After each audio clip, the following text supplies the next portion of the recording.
अस्सलाम वालेकुम नाज़रीन, मेट्रो मैटर्स के नए एपिसोड के साथ मैं हूं आपका मेज़बान अख्तर शाहीन रिंद। नाज़रीन, कराची मेट्रोपॉलिटन कॉरपोरेशन जो एक इदारा ऐसा होता था जिसकी तारीफ़ करते थे लोग, और KMC वाहिद इदारा है जिसका अपना मेडिकल कॉलेज भी है, और उसके साथ साथ उससे एफिलिएटेड हॉस्पिटल एक बड़ा अस्पताल है अब्बासी शहीद अस्पताल। अब्बासी शहीद अस्पताल कराची का तीसरा बड़ा अस्पताल अगर उसे कहा जाए तो गलत नहीं होगा। वहाँ पर जिस तरह से पेशेंट का टर्नआउट है और पेशेंट का लोड है, लेकिन अफसोस की बात यह है कि वहाँ पर मरीज़ों को तो जो मुश्किलात हैं ही हैं, और वहाँ उनके साथ तो जो होता है वो मरीज़ शिकायत करते भी आपको नज़र आते हैं। लेकिन अब सिलसिला ये है कि उसके साथ साथ वहाँ जो काम करने वाले डॉक्टर्स हैं, जो मसीहा हैं, जो फ्रंट लाइन वर्कर्स हैं, जो नर्सेज हैं, जो पैरामेडिक्स हैं, अब उनके मुश्किलात भी इतनी बढ़ गई हैं कि अब उनसे सब्र नहीं हो रहा। कुछ अरसे से उन्होंने एहतजाज का सिलसिला शुरू किया था, लेकिन वो सिलसिला थोड़ा सा उसमें पॉज आया था। अब वो सिलसिला दोबारा फिर से शुरू हो गया है। ये जो एहतजाज की कॉल है ये ग्रैंड हेल्थ अलायंस ने दी है। ये अलायंस KMC के जो वर्कर्स और हॉस्पिटल्स हैं उनके लिए बनाया गया है, जिसे GHA भी कहा जा रहा है। और इस अलायंस ने आज कराची प्रेस क्लब पर एहतजाज भी शुरू कर रखा है। उसकी तरफ भी हम आपको लेके जाएंगे कि वहाँ एहतजाज की क्या सूरत हाल है। उससे पहले हमें स्टूडियो में ज्वाइन किया है GHA की रहनुमा और YDA की रहनुमा मोहतरमा डॉक्टर अक्सा अफशीन साहिबा। अस्सलाम वालेकुम अक्सा। और उनके साथ हमें ज्वाइन किया है डॉक्टर सईदा हाजरा साहिबा ने। अस्सलाम वालेकुम। तो डॉक्टर अक्सा अफशीन, आपसे शुरुआत करते हैं। मसला है क्या, पहले तो ये बताइए क्या मसाइल हैं आपके? अच्छा, हम लोग जो है ना वो GHA के प्लेटफॉर्म से खड़े हुए हैं, और हम लोगों के जो इश्यूज़ हैं ना, एक तो हमारा सबसे बड़ा इशू जो है वो सैलरी का इशू है कि हमारी रेगुलराइज की जाए सैलरी, ठीक है, टाइम पे हमें सैलरी दी जाए। दूसरा हमारा इंक्रीमेंट का इशू है कि हम लोगों को जो इंक्रीमेंट है वो अप्रैल 2019 से था कि हमें इंक्रीमेंट मिलेगा, तो अभी तक हम लोगों को इंक्रीमेंट नहीं दिया गया है, ठीक है। तीसरा हमारा जो इशू है वो हमारा जो है वो कोविड अनाउंस का है। लास्ट ईयर से जो है वो 2020 से जो है कोविड अनाउंस का था कि सबको दिया जाएगा, सारे गवर्नमेंट के हॉस्पिटल्स में दिया जा रहा है। ऐसे अब जो है वो हम लोगों को जो हमारे 13 हॉस्पिटल्स हैं KMC के, उनमें अभी तक किसी को जो है वो कोविड अलाउंस नहीं दिया गया। किसी हॉस्पिटल में नहीं दिया रहा? KMC के किसी हॉस्पिटल में नहीं दिया गया। और जो है वो बाकी हमारा जो है जो लोग शहीद हुए हैं उनका जो शोहदा पैकेज था वो भी नहीं दिया गया है किसी को। जो स्टाफ थे, जो नर्सेज थी, जो डॉक्टर्स थे जो शहीद हुए हैं, तो उनको जो है उनकी फैमिली को जो है वो सपोर्ट की जाती है, शोहदा पैकेज दिया जाता, तो अभी तक वो इशू हम लोग का सॉल्व नहीं किया गया। डॉक्टर हाजरा, ये बताइए ये मसले मसाइल कब से चल रहे हैं? ये मसाइल तो काफ़ी अरसे से ही चल रहे हैं, लेकिन पिछले 2 साल से जब से इंक्रीमेंट का आया हुआ है पिछले 2019 में, और सिंध गवर्नमेंट का नोटिस भी है जिसका क्लॉज नंबर 28 है, उसके अंदर क्लियरली मेंशन है A और B में कि आपको जो है इंक्रीज़ करके, यानी जो इंक्रीमेंट लगा है विद इफ़ेक्ट फ्रॉम, वो मिलना चाहिए, लेकिन वो हमें मिल नहीं रहा। तो यानी कि 2019 से हमारा अलाउंस और इंक्रीमेंट का मसला अभी तक अटका हुआ है। 1 साल से ज़ायद हो गया। 2 साल हो चुके हैं, और इसके बाद कोविड को आए हुए 1 साल तो हो गया है, ठीक है। और पिछले साल से है कि कोविड हेल्थ अलाउंस, ठीक है, ये रिस्क अलाउंस सबको मिलना है, जितने भी फ्रंट लाइन वर्कर्स हैं उनको ये मिलना लाजमी है, बट हमें नहीं मिल रहा। KMC के किसी भी हॉस्पिटल में ये मिल ही नहीं रहा, जबकि ये डॉक्टर्स का, नर्सेज, पैरामेडिक्स, एवरीबडी उनका हक है, ठीक है। और सैलरीज का मसला कब से है? सैलरीज वही 2 साल से जो इंक्रीमेंट का मैंने आपको जैसे बताया कि सिंध गवर्नमेंट के नोटिस के मुताबिक 2 साल पहले नोटिफिकेशन जारी हुआ था कि जिसमें था कि जो अब पे आएगी उसमें इंक्रीज़ होके जो डॉक्टर्स का जो भी बनता है, ठीक है, इंक्रीज होके पैकेज आएगा। ऑफर लेटर वगैरह का भी इशू है आप लोगों का? बहुत बड़ा। हाउस ऑफिसर्स के लिए? हाउस ऑफिसर्स को पहले तो इलीगली इन लोगों ने जो है ज्वाइन कराया। आप खुद भी हाउस ऑफिसर हैं? बिल्कुल, मैं हाउस ऑफिसर हूँ, और हम लोगों को ज़बरदस्ती इन लोगों ने ज्वाइन करवाया कि भाई नहीं, एक तो हमारा पेरेंट इंस्टीट्यूट है, we were suppose to join, लेकिन हमें ऑफर लेटर ये जो है इंक्रीमेंट के साथ नहीं दे रहे थे, तो वी वर रेजिस्टिंग कि हमें हमारा हक दिया जाए, because house job is not easy. We studied for 5 years, ठीक है, टू वर्क, और उसके बाद हमें जब ऑफर लेटर ही नहीं दिया जा रहा, हमें ज्वाइन तो करा दिया लेकिन ऑफर लेटर ही नहीं दिया गया। आप सोचें कि हम 36 घंटे की ड्यूटी कर रहे होते हैं, पिछले 2 महीने से हम लोग कॉन्स्टेंटली स्ट्रगल कर रहे हैं, ठीक है, अपने पेशेंट बेनिफिट के लिए। हम चाहते तो हम 1 महीने बाद ही काम रोक सकते थे, ठीक है, हमारा हक है कि हमें पे मिले, हम 1 महीने बाद काम रोक सकते थे, लेकिन हमने पेशेंट बेनिफिट के लिए करते रहे, ठीक है। और हम अभी भी टोकन स्ट्राइक हमने की, कि हमें कोई सुनेगा, ताकि पेशेंट सफ़र ना करें। टोकन स्ट्राइक का मकसद यही था, पेशेंट सफ़र ना करें। ठीक है डॉक्टर अक्सा, आपने कब से टोकन स्ट्राइक शुरू कर रखी है, कितने दिन हो गए इस बात को? जो है वो 3 डेज हो गए थे। हमने टोकन स्टार्ट की थी, 1 आवर की स्ट्राइक होती थी हमारी, और उसमें कोई पेशेंट सफ़र नहीं करता था। सब अपना जो है वो 1 आवर के बाद सारे पेशेंट सीख रहे थे। एमरजेंसी वैसे ही चल रही थी, तो हमने कुछ भी ऐसा बंद नहीं किया था, ना पेशेंट ने कुछ ऐसा सफ़र किया। लेकिन जो हमारी जो गवर्नमेंट है ना, उसकी तरफ से कोई रिस्पॉन्स नहीं आया हमारे पास। केएमसी की तरफ से किसी ने कोई रब्ता नहीं किया, कोई रिस्पॉन्स नहीं आया। इसीलिए भी हमें अब आगे के वो कहते हैं काम करें नहीं करें तो आपकी मर्जी है, बंद कर दें अस्पताल चाहे। ऐसा ये भी नहीं है कि बंद कर दें, और हम लोगों का खुद भी अपना वो नहीं है ना कि हम बंद कर सकें। चलें, ग्रैंड हेल्थ अलायंस केएमसी की जानिब से इस वक्त कराची प्रेस क्लब पर एहतजाज किया जा रहा है, और ये एहतजाज प्रेस क्लब पर शुरू हुआ था, और इनका इरादा था कि ये लोग मूव करेंगे या सिंध सेक्रेटेरिएट की तरफ या सिंध असेंबली की तरफ। तो डॉक्टर फैसल जावेद हमारे साथ मौजूद हैं लाइन पर। अस्सलाम वालेकुम डॉक्टर फैसल। डॉक्टर फैसल, आपको आवाज़ आ रही है हमारी? डॉक्टर फैसल लाइन पर शायद हैं, या शायद उनकी लाइन ड्रॉप हो गई। डॉक्टर फैसल हैं लाइन पे? अच्छा, डॉक्टर फैसल की लाइन ड्रॉप हो गई है, उनसे दोबारा रब्ता करते हैं। जैसे वो लाइन पर आते हैं उनसे फिर हम बात करते हैं।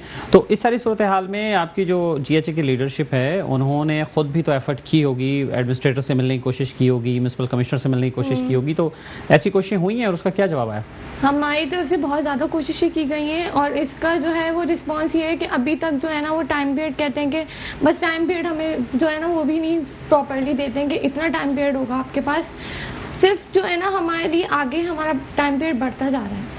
वो कहते क्या है वैसे, क्या कहते हैं? बस हो जाएगा या कोई इशू को कहते हैं कि हो जाएगा सॉल्व, थोड़ा टाइम। आपकी डिमांड एक्सेप्ट करते हैं वो कि हाँ आप सही बात कह रहे हैं, जायज़ बात है? ये सारी तो हमारी जायज़ ही बातें हैं, और ये जब पूरे सिंध में हर जगह दी जा रहा है कोविड अलाउंस इंक्रीमेंट, तो हमें भी ये मिलना चाहिए। सिंध गवर्नमेंट दे रही है ना, वो सिंध गवर्नमेंट दे रही है ना? सिंध गवर्नमेंट दे रही है। तो डॉक्टर हाजरा, आप बताएं क्या कहते हैं ऑफिशियल्स, क्या आपकी डिमांड ठीक है? ऑफिशियल्स जो है हम लोगों को डिले कर रहे हैं, यानी कि कोई एक प्रॉपर हमें जवाब नहीं दे रहे। कभी कहते हैं कि हमारी तरफ से अप्रूव हो गया, आगे अटक गया है, ठीक है, फिर कहते हैं वहां से अप्रूव हो गया है, आगे अटक गया है। मतलब they are making excuses, they are delaying the process. जानबूझ के डिले किया जा रहा है ये प्रोसेस, ठीक है। और उसमें भी अब हम इस कश्मकश में हैं कि 2 महीने जो काम किया, ठीक है, वो उसके हमें पे मिलेगी कि नहीं मिलेगी। आप जैसे तो बहुत सारे, कितने हाउस ऑफिसर होंगे वहाँ पे वैसे? ऑलमोस्ट 200 तो हैं, 200 हैं हाउस ऑफिसर्स अभी एनरोल्ड। और उनके साथ और कितने ये नंबर्स होगा जिनके इश्यूज हैं, सैलरी रिलेटेड इश्यूज हैं, या कोविड अलाउंस का इशू तो सबका ही होगा? ये तो सबका है, इसमें चाहे हाउस ऑफिसर हो, पीजी हो। बेसिकली ये एक एचओपीजी का मसला नहीं रह गया है, ये मेडिकल पर्सनल्स का मसला हो गया है, कंबाइंड मसला हो गया है। किसी को भी उनके हेल्थ रिस्क अलाउंस नहीं मिल रहे, किसी को भी उनकी सैलरीज ऑन टाइम नहीं मिल रही। अच्छा, अगर किसी को मिल भी रही हैं, अगर मिल जाए गनीमत है, ठीक है, तो वो 3-3, 4-4, 6-6 महीने बाद मिलती हैं। और बल्कि सबसे बड़ा मसला तो ये है हमारा कि ये लोग कहते हैं कि मिल जाएंगी, ठीक है, साइन भी करवा लेते हैं। जो हमारे बेचारे सीनियर्स हैं जो कि यहाँ से करके गए हैं, उनके 10-10 महीने के बैकलॉग्स हैं जो कि ये लोग दे के नहीं दे रहे। इवन तो साइन किस पे करा लेते हैं? ऑफर लेटर पे साइन करा लेते हैं, ठीक है, लेकिन देते ही नहीं है। इवन मेरा अपना भी बैकलॉग है, और मेरे से मुझसे जो सीनियर कितना है आपका? कितना है? मेरा जो है वो 2 मंथ्स का है, और जो मेरे बाद जूनियर्स हैं उनका 3 मंथ्स का है, और उससे प्रीवियस जो है सबका 8 मंथ्स का, 10 मंथ्स का, इतना बैकलॉग है। तो अभी तक किसी का क्लियर नहीं किया गया। गुजारा कैसे होता है फिर? बस कर रहे हैं हम लोग गुजारा, मांग तांग के उधार कैसे चल रहा है? माँ बाप से ले लेके, मतलब अभी तक 24 के होके, ठीक है, 25 के होके हम अभी तक अपने वालिदैन के पास जा रहे हैं कि आप हमें पैसे दे दें, क्योंकि हमारे पैसे नहीं आ रहे, ठीक है। चलें, हम तो फिर कहना चाहिए अल्हम्दुलिल्लाह we still belong to a privileged class, कि हम लोगों के पेरेंट्स फिर अफोर्ड कर लेते हैं। इन लोगों ने कभी उनका सोचा है कि जो कि सोल अर्नर्स हैं, ब्रेड अर्नर्स हैं अपनी फैमिली के, वो लोग कैसे गुजारा कर रहे हैं? उनके लिए यहाँ पे, क्योंकि देखें 12 महीने की इंटर्नशिप करना, 6 मंथ्स मेडिसिन, 6 मंथ्स सर्जरी करना, इट्स नेसेसरी, ठीक है। इसके बगैर आपको लाइसेंस नहीं मिलता, ठीक है, आपको डिग्री इशू होने में इशू होता है, लेकिन आपको करनी है, ये मजबूरी है। 36 हर चौथे दिन 36 घंटे की ड्यूटी करनी है, ठीक है, और आप एक्सक्यूज़ नहीं कर सकते, you can not take a leave. तो आप मुझे ये बताएं, वो बेचारे कहाँ से गुजारा कर रहे हैं, वो कहाँ से पैसे लेकर आएंगे बेचारे? तो तो ये एक कंबाइंड इशू हो गया, और सिर्फ ये एचओ लेवल पे नहीं है, ये पीजी लेवल पे है। पीजीज को पे नहीं मिल रही है, उनको आगे अपना घर बार चलाना है, ठीक है, तो वो कैसे चला रहे हैं? और पीजीज के लेवल पे तो ये हो जाता है कि आप बिल्कुल इंडिपेंडेंट हो जाते हैं, यानी हाउस जॉब के टाइम पे ही आपका प्रोफेशनल लाइफ स्टार्ट हो जाती है। पीजीज के लेवल पे ये होता है कि आप इंडिपेंडेंट होते हैं, आपकी 4 ईयर्स की जो है रेजिडेंसी होती है, तो आप कितना अपनी फैमिली पे डिपेंड कर सकते हैं। और ख़ासतौर पे जो बाकी आपके साथ अलायंस में भी शरीक हैं, नर्सेज हैं, पैरामेडिक्स हैं, उनके मसाइल तो फिर और भी ज़्यादा होंगे। उनके भी सेम यही इश्यूज हैं, अलाउंस, कोविड अलाउंस का इंक्रीमेंट का, सारे सबके इश्यूज हैं हम सबके। राइट, तो अभी जो प्रोटेस्ट शुरू किया है आपके लोगों ने प्रेस क्लब पे, तो क्या इरादा है? जब तक मसला हल नहीं होगा क्या बैठे रहेंगे, या वैसे कुछ आवर्स के लिए एहतजाज? अभी तो फिलहाल हम प्रोसीड करने की कोशिश कर रहे हैं कि मान जाएं ये लोग, हमारी डिमांड्स मान जाएं, क्योंकि हम कुछ गलत नहीं मांग रहे उनसे, ठीक है। तो हमारी तो पूरी कोशिश ये है कि फ्रूटफुल होके निकले, लेकिन अगर कोई फ्रूटफुल नहीं होता तो फिर आगे की स्ट्रैटेजी हम अकॉर्डिंगली प्लान आउट करेंगे। वैसे जो आप सिचुएशन बता रही हैं, तो इस सिचुएशन में तो बड़ा मुश्किल होगा कि पीस ऑफ माइंड के साथ आप पेशेंट को सर्व कर सकें।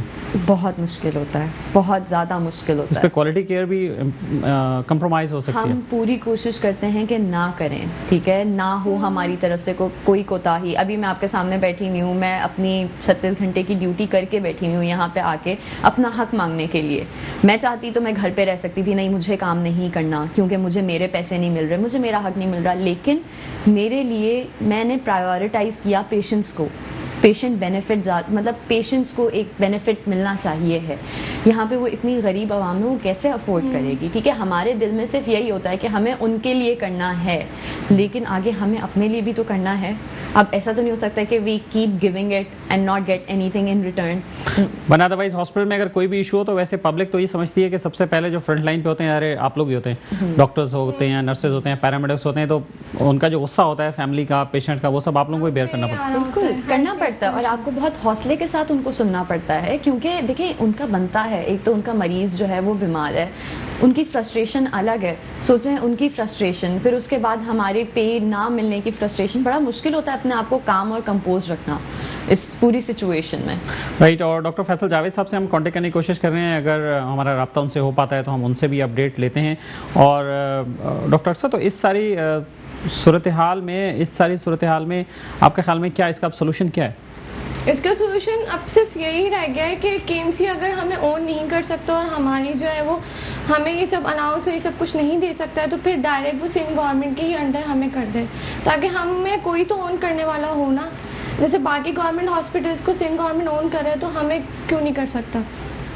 इसलिए केएमसी एक इंडिपेंडेंट मेडिकल कॉर्पोरेशन है ना, तो वो अपनी सारी चीज़ें तो खुद जिम्मेदार है, खुद चलाने के जिम्मेदार है। ये मसला नहीं है, बात ये है कि बेशक केएमसी ही एडमिनिस्ट्रेटिव चीज़ों को देखे, लेकिन ये वाला जो रेगुलराइज्ड वाला पे का इशू है, या फिर जो इंक्रीमेंट्स के इशू हैं, जो अलाउंस के इशू हैं, ये फिर सिंध गवर्नमेंट के अंडर चले जाने चाहिए हैं, क्योंकि बाकी गवर्नमेंट हॉस्पिटल्स का भी तो यही हिसाब किताब है, उनको भी तो मिल जाती है। अगर हम जाके बात भी करते हैं तो फिर इनकी तरफ से ये इशू होता है कि सिंध गवर्नमेंट हमें नहीं दे रही है, उनकी तरफ से सारे ये इशूज आ रहे होते हैं। सिर्फ हमारे अब्बासी शहीद हॉस्पिटल में नहीं, जो 13 जो केएमसी के अंडर हॉस्पिटल्स आ रहे हैं, सब सफ़र कर रहे हैं इन सब चीज़ों को। अस्पताल में वैसे ओवरऑल फैसिलिटीज़ की क्या सूरत हाल है केएमसी अस्पतालों में? आप लोग वहाँ आते रहते हैं, जाते रहते हैं? हमारे अब्बासी में जो है बहुत ही पुअर है इस वक्त। सूरत हाल ये है कि सिटी स्कैन नहीं हो पा रहा पेशेंट्स का, बहुत सफ़र करना पड़ रहा है। एमआरआई जो है वो अभी तक जो है फंक्शन नहीं हुआ है, जबकि मशीन्स हैं अवेलेबल। इसके अलावा लैब्स का भी इश्यूज़ बहुत आ रहे हैं पेशेंट्स को। मेडिसिन का इशू आता है, मेडिसिन फ्रीली अवेलेबल नहीं होती है पेशेंट्स के लिए। तो लोगों के, यानी जो लोग जो हमारे पास आ रहे होते हैं, बहुत ही पुअर फैमिली से लोग आ रहे होते हैं, और उनके लिए बहुत मुश्किल हो जाता है कि वो अफोर्ड कर सकें। तो ये सारे बहुत बड़े इश्यूज हैं। तो अगर पेशेंट को कुछ चीज़ें नहीं मिलती तो पेशेंट तो आपसे ही मांगते होंगे ना, बोलते होंगे कि आप यहाँ बैठे हैं और यहाँ ये सहूलतें नहीं है, तो आप क्या उनको जवाब क्या देते? फिर थोड़ा बहुत ये है कि अल्लाह का शुक्र है, थोड़े एनजीओज या ज़कात वगैरह के थ्रू हम मैनेज कर लेते हैं पेशेंट्स को। ऐसा नहीं है कि ना उम्मीद जाने दें उनको, ऐसा तो नहीं कर सकते। आप लोग के अब्बासी में तो खुद डॉक्टर्स और मेडिकल स्टूडेंट्स भी, उनकी एक ऑर्गेनाइजेशन भी है ना जो सपोर्ट करते हैं पेशेंट्स को? जी, तो वहाँ से उनको बहुत हद तक दवाइयाँ मिल जाती हैं। लोग वहाँ पे रह के इलाज इसीलिए करा लेते हैं। माहौल देखें वहाँ पे बहुत सारा कहना चाहिए कि इम्प्रूवमेंट की ज़रूरत है, ठीक है। प्रॉपर उसके ऊपर पैसा लगेगा हॉस्पिटल पे, तो ये एक बहुत बेहतर अस्पताल बन सकता है। ठीक है, यहाँ पे डॉक्टर्स हम लोग पढ़ लिख के हम इतनी मेहनत कर रहे होते हैं, हमारी तरफ से तो नेग्लिजेंस नहीं होती, लेकिन सफाई सुथराई का जो एक निज़ाम है, इसके अलावा जो पेशेंट केयर एक तरह से कहना चाहिए, वो अप टू द मार्क नहीं है। आपके ख्याल में वहाँ क्या क्या अच्छा हो रहा है? कुछ अच्छा भी हो रहा है हम हैं पेशेंट केयर में? हम है ना मरीजों को जो है काउंसिल करने के लिए, उनको ट्रीटमेंट देने के लिए, तो हम तो अपनी तरफ से पूरी कोशिश कर रहे होते हैं। बिल्कुल भाई, देखें जो आते हैं पेशेंट्स, जब वहाँ से ठीक होकर जाते हैं तो वो हमें ही दुआएं देते हैं, फिर उसके बाद वो और लोगों को जो बीमार हो जाएं अपने रिश्तेदारों में, तो उनको लेकर भी फिर वो वहीं पे ही आते हैं कि नहीं, इन डॉक्टरों ने हमारा इलाज किया था यहाँ पे, इस वजह से बेहतरी आई है। तो ये चीज़ें हैं अच्छी। तो चलिए, आप लोग होपफुल हैं, कुछ बेहतर होने की उम्मीद है? उम्मीद पे दुनिया कायम है। इन नियर फ्यूचर या लग रहा है कि स्ट्रगल थोड़ी और लंबी करनी पड़ेगी? स्ट्रगल, रमज़ान भी आ रहे हैं ऊपर से, बिल्कुल। ऐसा तो नहीं कि आप रोज़ों में सड़कों पे बैठे होंगे आप? अब तो ये डिपेंड करता है कि इन लोगों को हम पे कितना रहम आता है, कितना तरस आता है, कि मतलब अगर इन लोगों को देखा जाए ग्राउंड रियलिटीज़ का, एसी से कभी निकल के देखें तो ग्राउंड रियलिटीज़ तो इनको पता चले कि भाई क्या चल रहा है। और दूसरा, सिंध गवर्नमेंट को तो अब खुद एक्शन लेना चाहिए। बात यह है कि एक जब नोटिस आया हुआ है ना, it holds a legal value when it says with effect from, ठीक है, तो इसका मकसद होता है कि सिंध गवर्नमेंट ने उस पर इम्पोज करवाना है नो मैटर व्हाट। तो अब तो ये जाहिर सी बात है, पूरी की पूरी रिस्पॉन्सिबिलिटी सिंध गवर्नमेंट की है कि वो हमारी जितनी डिमांड्स हैं उनको पूरा करे, वरना फिर क्या हर मैटर कोर्ट में ही जाएगा? कोर्ट देखें, जिम्मेदारान यही चाहते हैं कि आप बस चले जाएं, अदालतों में जाएं। फिर जाके जो है वो कोई ये नहीं है कि आगे का क्या सूरत हाल होगी और कितना लंबा हमारा केस चलेगा। बिल्कुल। तो चलें। ये तो हमारे टाइमली जो है इश्यूज जो है वो सॉल्व होने चाहिए। राइट, आप डॉक्टर हाजरा क्या कहना चाहेंगे? लास्ट कमेंट आपका क्या हो? लास्ट कमेंट बस ये है कि हम बेशक डॉक्टरों को एक मसीहा का रुतबा हासिल है, लेकिन हम इंसान हैं, हमारे साथ भी मसाइल हैं, और हमें सिर्फ मसीहा कह के जान ना छुड़ाएं। एग्जैक्टली, सिर्फ मसीहा कह के जान ना छुड़ाएं। बहुत ज़रूरी है कि आप वक्त पे हमें हमारे पैसे दें, ठीक है, क्योंकि आप वक्त पे हमारे पैसे देंगे तो हम मज़ीद और बेहतर काम कर सकेंगे।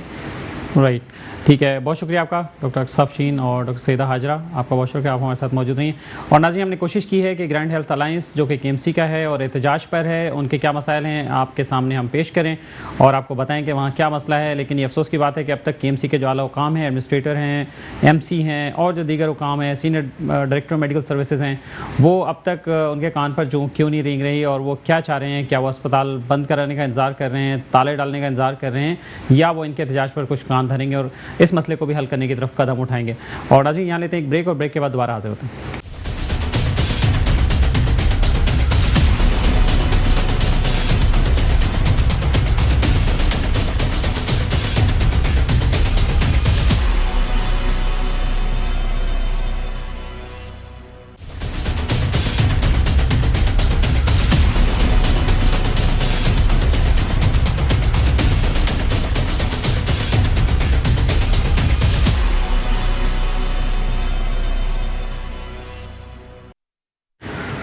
वेलकम बैक नाजरीन, और अब हम बात करते हैं सिंध हेल्थ केयर कमीशन के हवाले से। सिंध हेल्थ केयर कमीशन, जिसकी जिम्मेदारी थी कि वो सूबे में अतायत का खात्मा करे और क्वालिटी मेडिकल केयर को यकीनी बनाए। सूबे में जितनी हेल्थ फैसिलिटीज़ काम कर रही हैं, जितनी लैब्स काम कर रही हैं और सब तमाम वो जगहें जहाँ से मरीज़ का इलाज होता है, उन सब जगहों पर जो लोग काम कर रहे हैं, इस बात को यकीनी बनाना कि वो क्वालिफाइड हैं, उनके पास सनद है, वो तजर्बाकार लोग हैं, और क्या वो लोग जो काम कर रहे हैं उसके अहल हैं या नहीं हैं। सिंध हेल्थ केयर कमीशन के बुनियादी कामों में से ये एक काम था। लेकिन सिंध हेल्थ केयर कमीशन आजकल क्या कर रहा है, जिसकी वजह से पाकिस्तान मेडिकल एसोसिएशन उनसे शदीद नाला है, उनसे नाराज़ है और उन्होंने बहुत सारे एतराज़ात उठाए हैं। इस हवाले से पीएमए हाउस में कुछ दिन पहले एक प्रेस कॉन्फ्रेंस भी हुई थी और हम इसी पे बात करेंगे। हमारे साथ इस वक्त स्टूडियो में मौजूद हैं डॉक्टर मिर्ज़ा अली अज़हर साहब, जो कि सदर हैं पाकिस्तान मेडिकल एसोसिएशन सिंध के। अस्सलाम वालेकुम डॉक्टर साहब। डॉक्टर साहब, क्यों नाराज़ हैं कमीशन से? नाराज़गी की तो कोई बात नहीं है, नाराज़गी तो बहरहाल होनी भी नहीं चाहिए। मतलब एक तो उसूली बात है, और उसूली बातों में अगर कोई मसले मसाइल अगर होते हैं तो उस पर बात की जानी चाहिए हमें ऊपर। और जहाँ तक आपने अभी तारुफ कराया सिंध हेल्थ केयर कमीशन का, तो ये खाली सिंध का नहीं है, पंजाब में भी हेल्थ केयर कमीशन है, KPK में भी है और शायद बलूचिस्तान में भी बनना है इसको। बुनियादी सवाल ये है कि हम ये कानून वगैरह हम क्यों बनाते हैं? किसी भी माशरे के लिए बुनियादी सवाल मैं आपके तवज्जुह से अपने तमाम सुनने वालों के साथ खिदमत में ये पेश कर रहा हूँ। कानून हम क्यों बनाते हैं? इसलिए कि इससे पहले जब तमद्दुन और तहजीब इतनी तरक्की याफ्ता नहीं थी और लोग रहते थे उस ज़माने में, तो डंडे की हुकूमत चलती थी, जिसके हाथ में लाठी और भैंस और डंडा और वो है। लेकिन उसके बाद जब इंसान तहजीब याफ्ता हुआ तो ये ज़रूरत महसूस की गई इस बात की कि कोई भी सिस्टम है उसको चलाने के लिए कानून बनाया जाए, और कवानीन और आइन और ये और अदालतें और जज और ये सारे सिस्टम जो है मतलब मुक़न्निना और अदलिया और ये सब चीज़ें जो है डेवलप हुई है। तो उसकी बुनियादी वजह यह है कि ताकि तमाम अगर मसाइल अगर पैदा होते हैं तो उन मसाइल का हल जो है वो हम सड़कों पे तलाश न करें। कानून इसलिए होता है कि मसाइल का हल सड़कों पे तलाश न करें, उसके प्रॉपर फोरम पे जाके हम बात करें और वहाँ से उसका मसाइल का हल निकले। लेकिन हम अनफॉर्चुनेटली एज ए नेशन, हमारे यहाँ आइन भी है, हमारे यहाँ कानून भी है, हमारे जमहूरियत भी है, हमारे यहाँ इदारे भी हैं, हमारे हर चीज़ें, लेकिन हम हर चीज़ का हल जो है वो सड़कों पे जाके तलाश करने की कोशिश करते हैं, जिसकी हम बहुत ही एक भयानक किस्म की उसका वो पे कर रहे हैं। मतलब हम उसको जो है ना खमियाजा भुगत रहे हैं इन सब तमाम चीज़ों का। तो इस बुनियादी बात करने के बाद मैं आपसे ये अर्ज़ करूँगा कि ये जैसा कि आपने फरमाया, ये जो हेल्थ केयर कमीशन है, इसमें मैं अगर ये कहूँ तो मतलब इसमें मुझे कोई वो नहीं है, किसी किस्म के कोई शुबा नहीं है बात कहने में कि बुनियादी तौर पे सिंध हेल्थ केयर कमीशन जो है ये पीएमए का ब्रेन चाइल्ड था ये, और पीएमए ने इसको मंजूर कराने में, इसको बनाने में, इसके कानून साजी में और इसमें जितनी हेल्प और जितनी काविश और जितनी कोशिश की है वो मेरे ख्याल में किसी और ने नहीं की होगी। मतलब गवर्नमेंट बहुत पीछे थी और हमने बहुत ज़्यादा इसमें काम किया, बहुत ज़्यादा। और एक साहब जिनका मैं नाम लेना पसंद करूँगा, डॉक्टर सिकंदर महेंद्रो साहब होते थे सिंध गवर्नमेंट में, मिनिस्टर सेनेट में चले गए वो, उनकी बहुत ज़्यादा काफ़ी बड़ा सपोर्टिव रहे वो, बहुत मतलब उन्होंने हमारी हेल्प की इसमें और हमेशा हमारी बात को सुनते थे। और उन्होंने अदरवाइज़ तो कुछ लोग तो इंटरेस्टेड ही नहीं थे इसमें बनाने में। और उसकी बुनियादी वजह उसकी ये थी कि आप जब भी देखें हर कुछ अरसे के बाद आपके टेलीविज़न पे, आपके मीडिया में, हमारे मीडिया में, अखबारात में जो खबरें आती हैं कि साहब वहाँ पे एक जो है वो गलत इंजेक्शन लगा दिया तो वहाँ पे बच्चा जो है वो मर गया, तो वहाँ पे एक औरत जो है वो मर गई, तो वहाँ ऐसा हो गया, गलत इंजेक्शन कर दिया तो गलत ऑपरेशन कर दिया तो गलत इलाज कर दिया। ये आमतौर पे आप भी सुनते हैं, हम भी देखते हैं। मतलब उसके बाद फिर जो अगला मरहला होता है वो ये होता है कि जो आवाम है हमारी, उसमें तहम्मुल नाम की तो कोई चीज़ है नहीं, तो वो फैसला जो है बजाय इसके कि किसी फोरम पे जाके बात करें, वो देन एंड देयर फैसला करते हैं वो। और हेल्थ केयर जो हमारी फैसिलिटीज़ हैं उसके ऊपर अटैक होते हैं, हमले होते हैं, उस पर वो मारपीट होती है उसमें। उसके बाद ये है कि कानून हरकत में आता है तो फिर मसला जो है वो थानों में चला जाता है, वहाँ जाके FIR कट जाती है। और बहुत दफ़ा ऐसा हुआ कि हमारे सीनियर डॉक्टर जो है जो काम कर रहे होते हैं, चाहे उनका कसूर है या नहीं है ये अलग बात है, ये मरहला ही अलग है, मैं उस बात कर रहा हूँ कि होता क्या है इसके बाद, वो फिर FIR कट जाती है उनके खिलाफ। तो इन तमाम मसाइल से बचने के लिए हमने कहा कि भाई एक हेल्थ केयर कमीशन एक ऐसी बॉडी होनी चाहिए, ऐसा रेगुलेटरी इदारा होना चाहिए कि इसकी बुनियादी जिम्मेदारी वो ये तय करे कि आया जो प्रॉब्लम्स हो रही हैं ये डॉक्टरों की नाअहली है या डॉक्टरों की मसाइल। डॉक्टर साहब, इस पे हम बात करते हैं कि हेल्थ केयर कमीशन की जिम्मेदारियां क्या होनी चाहिए, और यहाँ पर नाज़रीन हम लेते हैं एक ब्रेक और उसके बाद वापस आते हैं।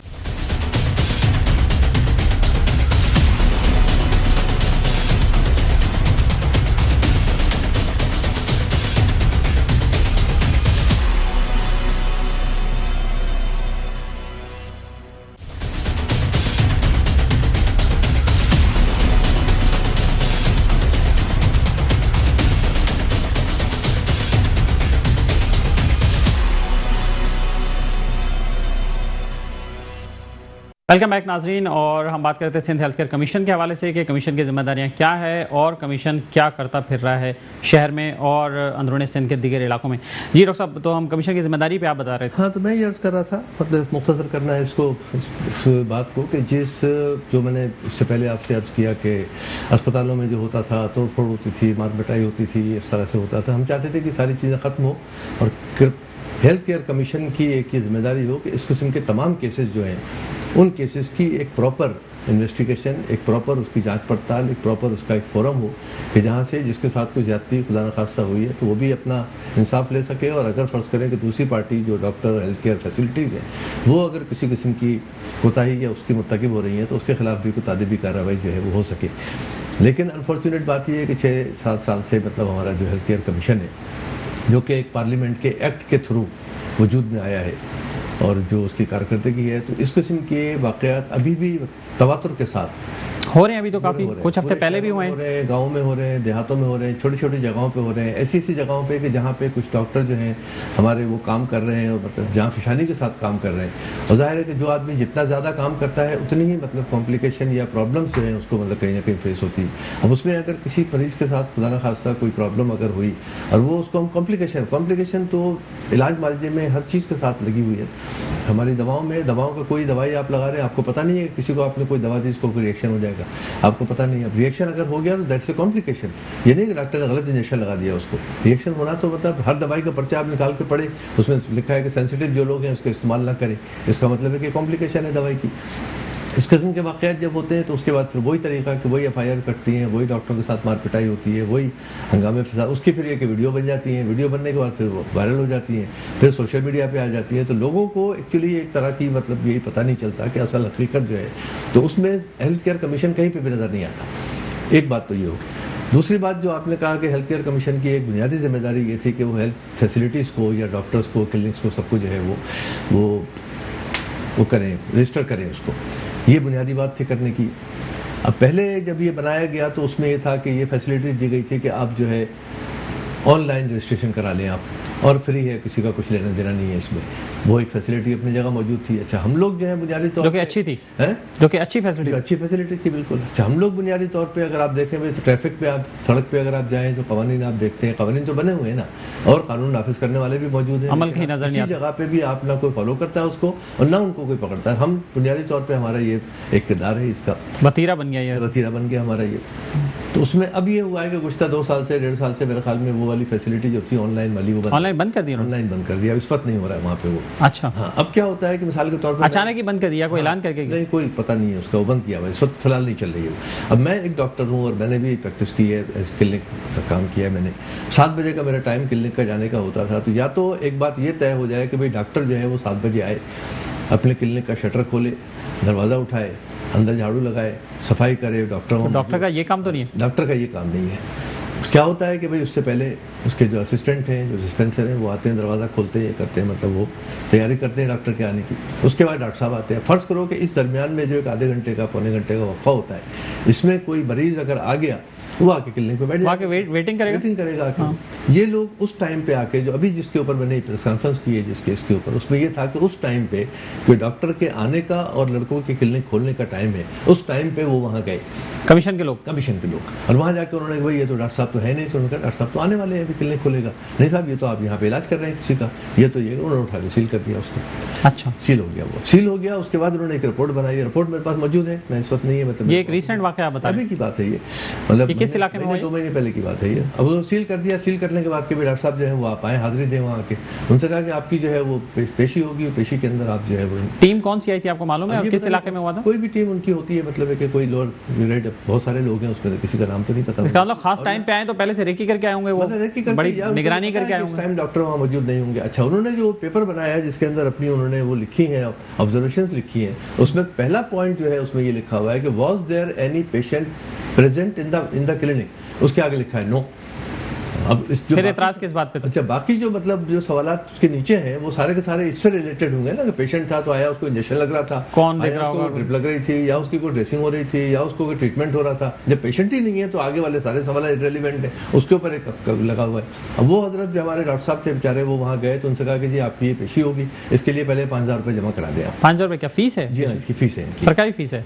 आई डोंट नो क्या है फीस। वो उन्होंने बेचारों ने 5,000 उसकी कोई रसीद देते हैं? रसीद देते हैं उसकी, जमा करा दें। वो जमा करा दी उन्होंने 5,000 रुपये। उसके बाद कहा कि जी आपकी जो है वो मतलब अब जो है इसकी ये पेशी होने की अब आपकी डेट दी जाएगी आपको। तो 26 दिन के बाद उनको ये टाइम दिया गया कि फला दिन आप आए तो आपसे मतलब। तो जीपीए प्रैक्टिस तो इलाकों में होती है, वहाँ तो रोजाना के बुनियाद पे मरीज जाते हैं। 26 दिन के बाद जो है मतलब वो गए तो 26 दिन तक आपने डॉक्टर का क्लिनिक बंद कर दिया। अब डॉक्टर का क्लिनिक बंद कर दिया तो आपने एक तो डिप्राइव किया डॉक्टर को अपनी प्रैक्टिस से, इसलिए कि हर डॉक्टर जो है कोई अरबपति करोड़पति नहीं होता है। बहुत सारे लोग शाम को जाते हैं अपने क्लिनिक, और आजकल के महंगाई के दौर में जो भी अपनी प्रैक्टिस करते हैं अपने बच्चों 25 दिन तक 26 दिन वो बंद कर दिया। उसके बाद जब क्लिनिक सील हो गया तो इसका मतलब है कि लोग बात करेंगे। ये बड़ा तवील टाइम नहीं है डॉक्टर के खिलाफ? यही आपको अर्ज कर, लंबा टाइम नहीं है तो यही है ना। ये तो प्रॉब्लम तो इसका आपने मरीजों को छोड़ दिया कि वो क्वैक्स के बाद चले जाएं। हम नाराज नहीं है, मतलब ये सूरत हाल मैं आपके सामने पेश कर रहा हूँ। 26 दिन के बाद जो है मतलब वो 2 क्लिनिक बंद है। अब डॉक्टर को पैसे भी गए, मतलब उसकी प्रैक्टिस खत्म हो गई। उसके बाद डॉक्टर का और मरीज का जो रिलेशनशिप है ना, वो जो मरीज बंद होगा तो मरीज समझ पता नहीं बंद हो गया, डॉक्टर भाग गए, क्या हो गया, वो पता नहीं कहाँ चले गए। दूसरी बात है कि डॉक्टर बदनाम भी हो, पता नहीं यार किस वजह से सील कर, ऐसी कौन सी एक्टिविटी यहाँ हो रही थी कि सील करके चले गई। उसके बाद जब वो गए तो उनसे जब पूछा तो उन्होंने सारा बताया कि भाई मैं तो वहाँ पहुँचता हूँ तो उस वक्त मरीज नहीं था, मेरे जो पूरे सूरत हाल को वो किया उन्होंने। अच्छा तो कहने लगे ठीक है ये हम डीसील कर देंगे, आप इसके 50,000 रुपये और जमा करा दीजिए। वो 50,000 रुपये भी जमा करा जब कोई मसला ही नहीं है, कोई उसमें गलती नहीं है, कोई प्रॉब्लम नहीं है, फिर भी मेरे पास डॉक्यूमेंट्री इवेंट अगर मुझे कोई चैलेंज करे अगर हेल्थ केयर कमीशन से, तो मैं डॉक्यूमेंट्री इवेंट में आपके प्रोग्राम में नहीं। आप नेक्स्ट शो में आप हमें या तो मतलब डॉक्टर साहब को अगर ले आए शो में तो हम बैठ के डॉक्यूमेंट भी दिखाएं, डॉक्टर साहब भी बात करें, और हेल्थ केयर कमीशन से भी बुला लेंगे किसी को बुला लें। हमने साथ बैठ के उनसे पूछा जो है मैंने दिए, इस किस्म की बहुत सारी मिसालें हैं जो बहुत सारे लोग हमारे पास आके शिकायत। मतलब डॉक्टर साहब ये बात समझ नहीं आई कि एक एमबीबीएस डॉक्टर है, पेशेंट की खिदमत कर रहा है, क्वालिटी केयर दे रहा है, ये गलत कर रहा है, गुनाह कर रहा है, जुर्म कर रहा है। प्रॉब्लम जो हम जो आवाज उठा रहे हैं, मैं आपके सामने बैठ के शिकायतें कर रहा हूँ, तो क्यों कर रहा हूँ? मतलब हमें कोई जाति प्रकाश तो नहीं है। दूसरी बात फिर ये है कि एक काम जो आपने ये 2 बातें हो गई ना, तीसरी बात जो आपका अहम काम ये था कि आपने जो है क्वैक्स को मतलब एंटी क्वैकरी आपने हमने एंटी क्वैकरी के लिए 40 साल से पीएमए काम कर रही है, और इसमें हमारे लोगों ने कुर्बानियां दी हैं। हमारे जो डॉक्टर शोरो साहब हैं, हमारे जनरल सेक्रेटरी पीएमए कराची के, उनके पे हमला कातलाना हुआ है। एक दफ़ा अगवा किया गया उनको इस चक्कर में कि वो एंटी क्वैकरी कमेटी के हमारे सेक्रेटरी थे, मतलब पीएमए कराची के, मतलब ही वाज अटैक्ड, बाकायदा उसको अटैक किया गया। अब इनका काम तो ये जब कमीशन ने वहाँ कार्रवाई की होगी तो इसका मतलब अताइयों के खिलाफ और भी तो कार्रवाई हुई होगी इलाके में। वहाँ पे उस पूरे इलाके में अताई बैठे, उनको भी तो बंद किया होगा उन्होंने? नहीं किया। दूसरा नहीं किया उनको, अताइयों को इन्होंने रजिस्टर किया हुआ है बहुत ज्यादा, उसका भी मेरे पास डॉक्यूमेंट्री इवेंट है। अताइयों को रजिस्टर किया हुआ? वो अताई क्या है कि उनकी आप पूरे का पूरा रजिस्टर आप में लेके आपके सामने आऊंगा तो आप उसको देखिएगा, उसके अंदर पूरी लिस्ट है।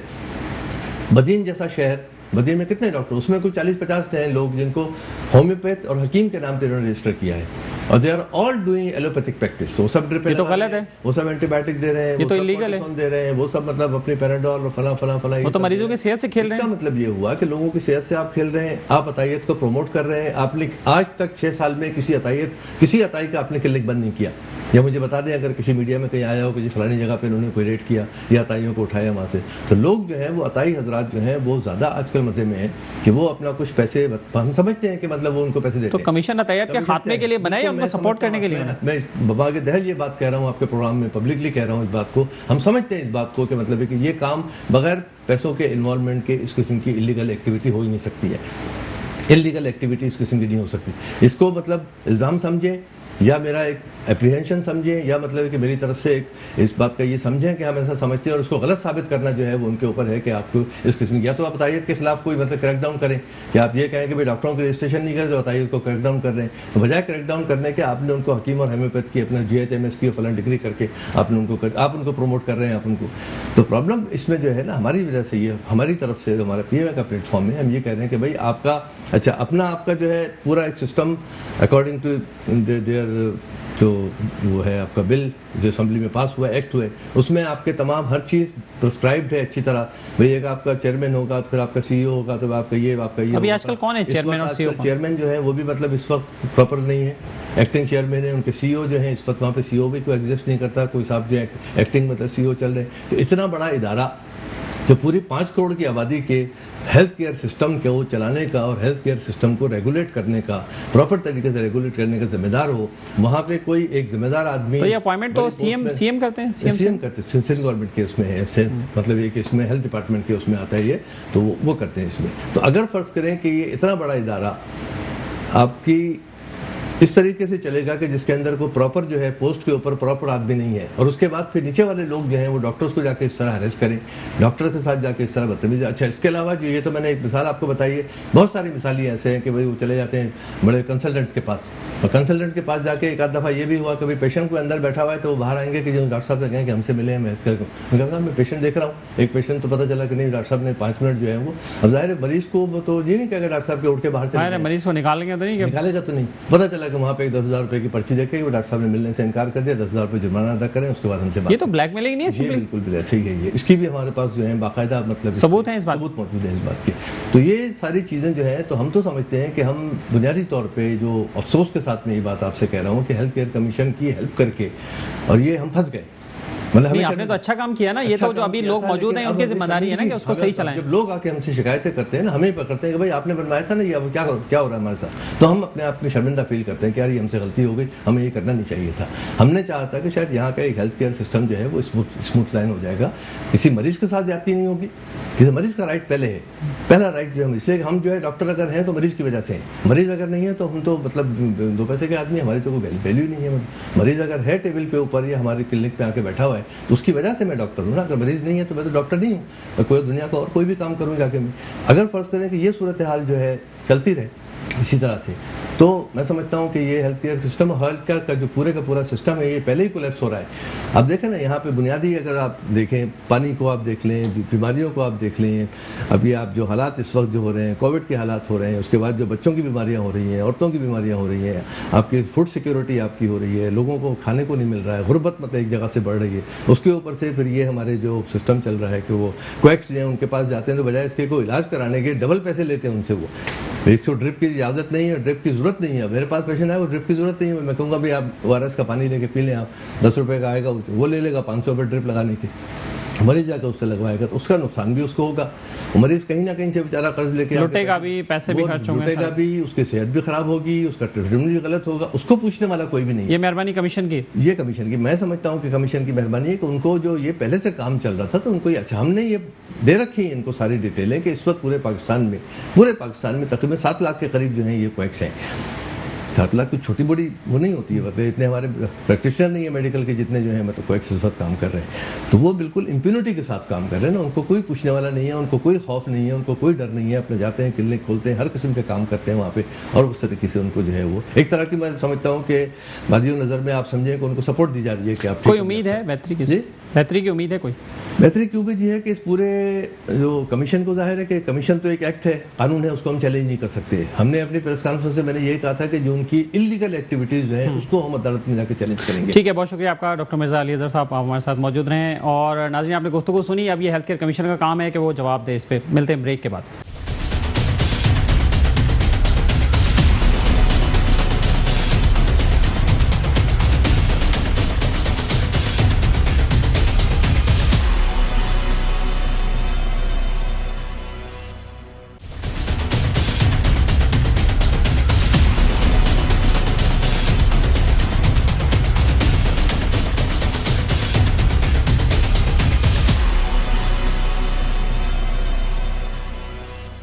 जाता है जो कि चेयरमैन है Bahria town dealers and developers association के और चेयरमैन है ऑल कराची रियल्टर एसोसिएशन के। हमारे साथ इस वक्त टेलीफोन लाइन पर मौजूद हैं जनाब राहिल हारून साहब। अस्सलाम वालेकुम राहिल साहब।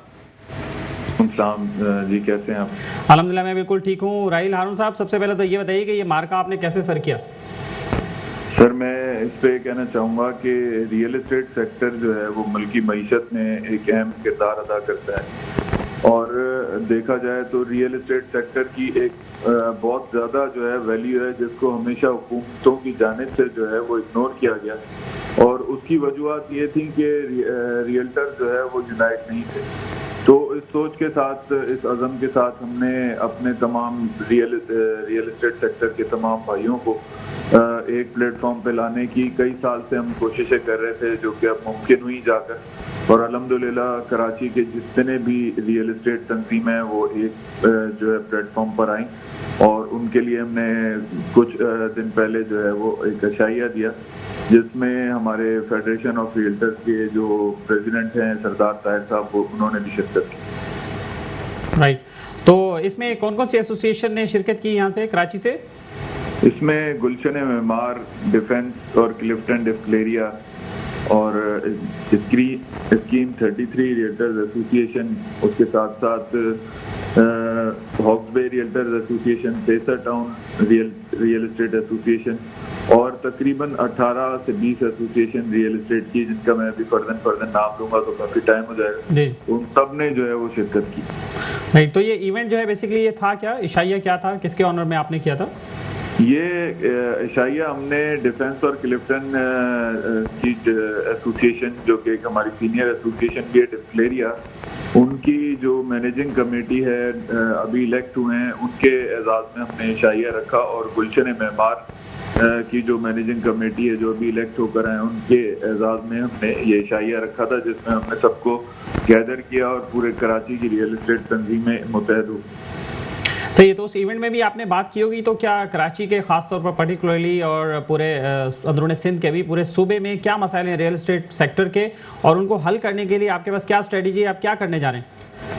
देखें, कराची और हम सिंध का अगर देखते हैं तो हमारे जो प्रॉब्लम्स हैं वो ये हैं कि SRB का एक हमें प्रॉब्लम आ रहा है जो कि मेन प्रॉब्लम है। उसके साथ साथ हमारे जो एक और जो प्रॉब्लम है हमें वो ये है कि रियल एस्टेट एजेंट्स को जो है वो रजिस्टर्ड किया जाए, क्योंकि हुकूमती सतह पर उनकी कोई कहीं पर भी आपको जो है वो रिकग्नाइजेशन नज़र नहीं आती। और ये मैं पहली दफ़ा क्रेडिट दूंगा इनको सिंध हुकूमत को, जिनकी जानिब से सैयद नासिर हुसैन शाह साहब जो कि इंतहाई मोहतरम है हमारे लिए, उन्होंने हमेशा रियल एस्टेट सेक्टर के लिए जो है वो जब भी उनके पास गए तो उन्होंने बढ़ चढ़ कर उसमें हमारी मदद की है। और जो भी पिछला लॉकडाउन हुआ था उसमें जो हमारी दी गई तजावीज़ात थी उस पर उन्होंने जो है इसमें नरमी उनमें की गई थी, इसमें रियल एस्टेट सेक्टर को भी शामिल किया।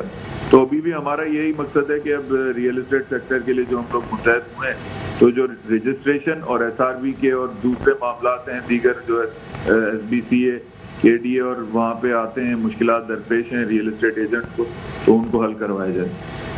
राइट, ठीक है। और इस हवाले से जो कोऑर्डिनेशन है अब ऑल कराची के प्लेटफॉर्म से ही आपकी जो कोऑर्डिनेशन है वो चल रही है और ऑल कराची लीड कर रहा है? जी बिल्कुल ऐसे ही है। अभी डिस्कलेरिया ने भी आज की होस्ट टेकिंग है, उसके बाद हम लोग बैठ के तमाम कराची के जितने भी रियल एस्टेट स्टेक होल्डर्स हैं उनके साथ बैठ के एक स्ट्रेटेजिक जो है वो बनाएंगे अपना, और उसके बाद जो है उस पर इम्प्लीमेंट शुरू करेंगे इंशाल्लाह। तो अभी तो बजट की तैयारियां भी जो हैं वो शुरू हो चुकी हैं, और आप लोग बजट के हवाले से भी क्या चीज़ें देख रहे हैं?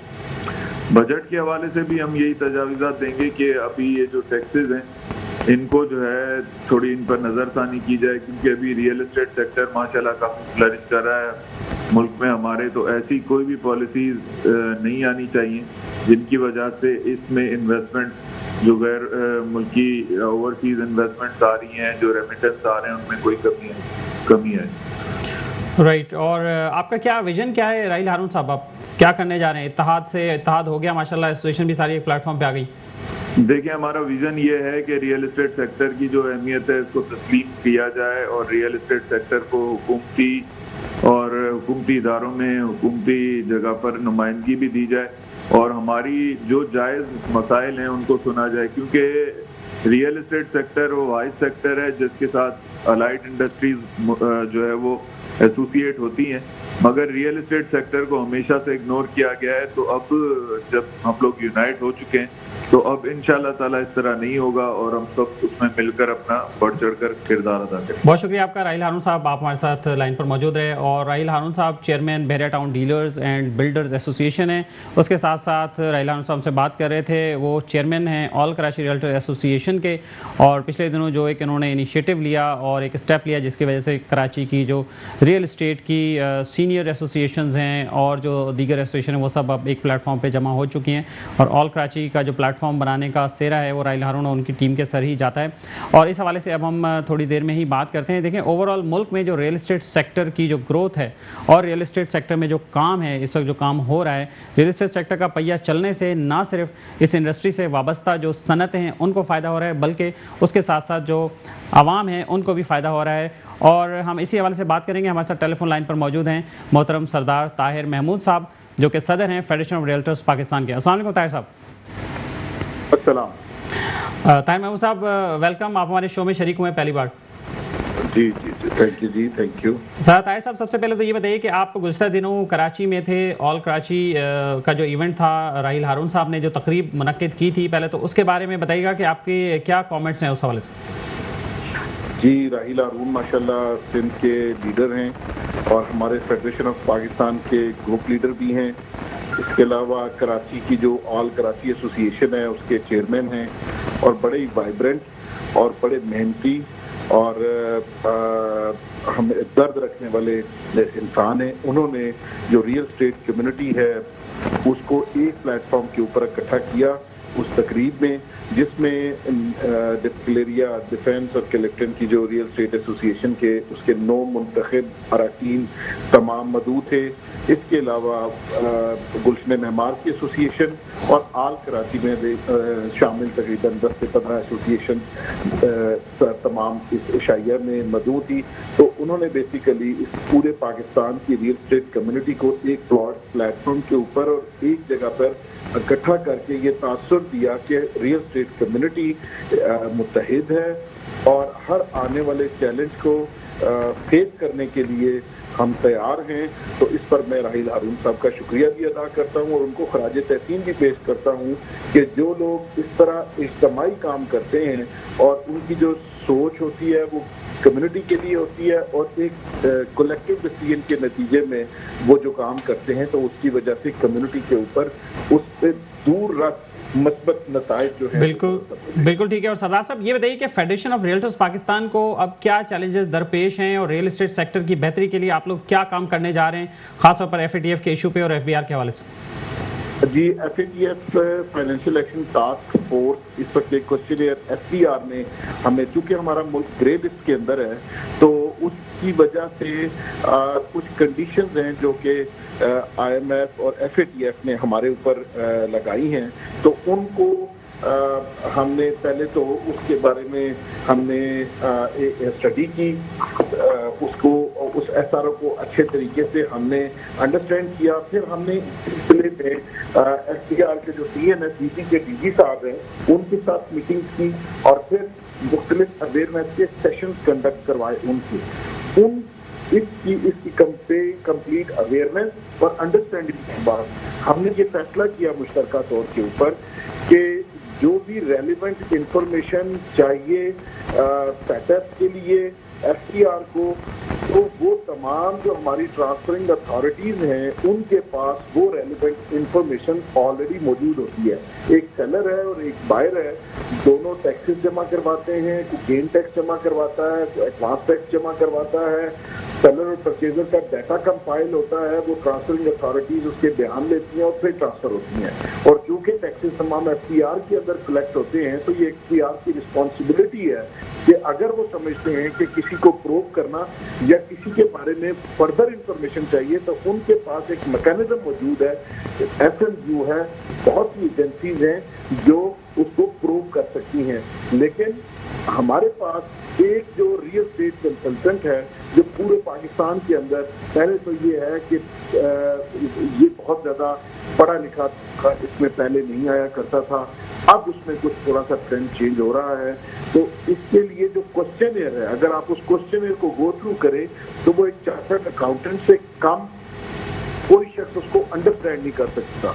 तो ये हमारा मुतालबा ये है कि जो ट्रांसफरिंग अथॉरिटीज हैं उन्हीं के ऊपर रिस्पॉन्सिबिलिटी डाली जाए और इस कानून के तहत जो पीनलाइज किया जाता है, अगर एक स्टेट एजेंट 1 करोड़ रुपए की प्रॉपर्टी किसी को लेके देता है या उसकी प्रॉपर्टी बेचता है तो उसको 1 लाख रुपए उसके ऊपर कमीशन पे किया, सर्विस चार्जेस उसको 1 लाख रुपए मिलते हैं। लेकिन उसके ऊपर जो रिस्पॉन्सिबिलिटी है वो ये डाल दी गई है कि आपने इसकी तमाम STR जनरेट करनी है, CTR जनरेट करनी है, वो IRIS सिस्टम के ऊपर उसको अपलोड करना है। तो ये तमाम चीजें डिसेबिलिटी है कि एक रियल एस्टेट एजेंट ना वो कैलिफोर्निया में बैठा हुआ है कि वो बड़ा पढ़ा लिखा हो, ना वो UK के अंदर बैठा हुआ है, ना वो दुबई के अंदर है जहाँ पहले रीरा का कोर्स होता है और उसके बाद रियल एस्टेट का काम शुरू करता है, और ना ही यहाँ पाकिस्तान के अंदर तमाम ट्रांसफर जो है वो रियल एस्टेट कंसल्टेंट के थ्रू होती हैं या डायरेक्ट बायर और डायरेक्ट जाके अपनी चीजें खुद ट्रांसफर करवा। राइट, बिल्कुल सही है सरदार ताहिर साहब के ये सिस्टम जो है वो उनके पास है, FBR के पास। और बहुत शुक्रिया आपका सरदार ताहिर साहब हमसे बात करने का। इंशाल्लाह आपको दोबारा भी ज़हमत देंगे और इस टॉपिक पर सैरासल गुफ्तगू करेंगे। नाज़रीन, अगर आप भी हमारे शो में शरीक होना चाहते हैं या किसी इशू की जानिब निशानदेही करना चाहते हैं तो हमारे राब्ते का नंबर है 0300 364 2759। अपने मेज़बान अख्तर शाहीन रिंद को मेट्रो मैटर से इजाज़त दीजिए। अपना ख्याल रखिएगा। अल्लाह हाफ़िज़।